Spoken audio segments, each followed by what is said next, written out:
everybody out there in YouTube world, it's Sammy aka Tatsplat again, and this time around I'm going to be showing you my GameCube and DS games.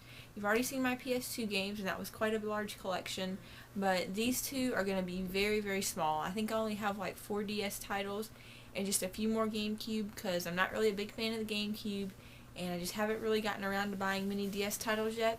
Hopefully I will in the future. So yeah, let's get started. Okay, so first up for the DS, I've got Hotel Dusk Room 215. And on the back, I don't know if you can see that, but it calls it an interactive mystery novel, and I would definitely agree with that. You actually even hold the DS like a book. The graphics in this game are really awesome. They really remind me of the Take On Me video from the band a-ha back in the 80s. But yeah, it's a really neat game. Definitely pick it up. If you've ever played Trace Memory, you'll kind of know how it goes. And yeah, it's just really good. Next, we've got the newest addition to my DS collection, and that would be Elite Beat Agents. It's a rhythm game, which I thought was different on the DS, and didn't know if I was going to like it at first. Picked it up as part of one of those buy two, get one free at GameStop deals. But yeah, so far I really like it. Then we've got Yoshi's Island DS. I actually got this game a couple years ago, and I played it for a while and haven't picked it up since, but it is really fun. I'm normally not a Mario fan. You'll probably be able to tell that in later videos, but this one was actually pretty fun, and Yoshi's always adorable. And then finally, Animal Crossing Wild World. Now, I loved the first Animal Crossing on the GameCube, which you'll see in a few minutes, and I thought this one was even better.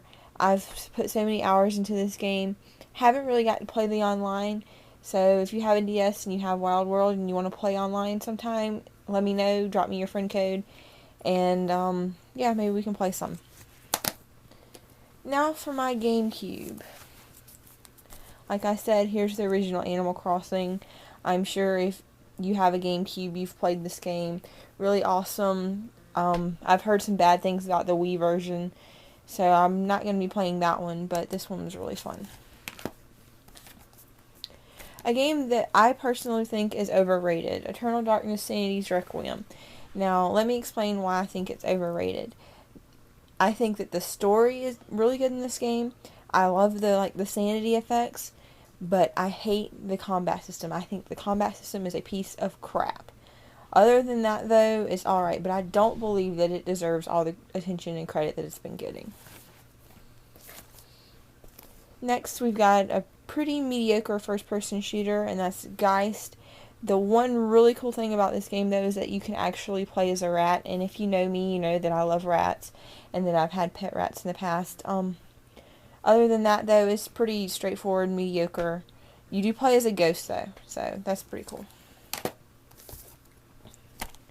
The Legend of Zelda Wind Waker. I actually am way behind the times when it comes to GameCube games, and actually just got this game for Christmas.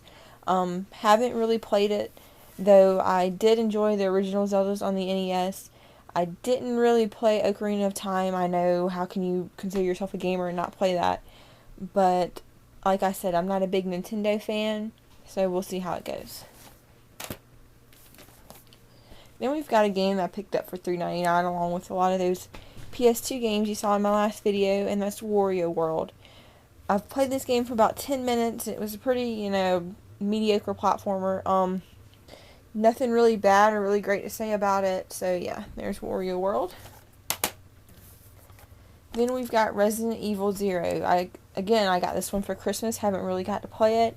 So yeah, if you've played it, let me know if it's any good, or if I should just leave it on the shelf and let it collect dust. Hopefully it's pretty good, though, because I normally like Resident Evil and survival horror games.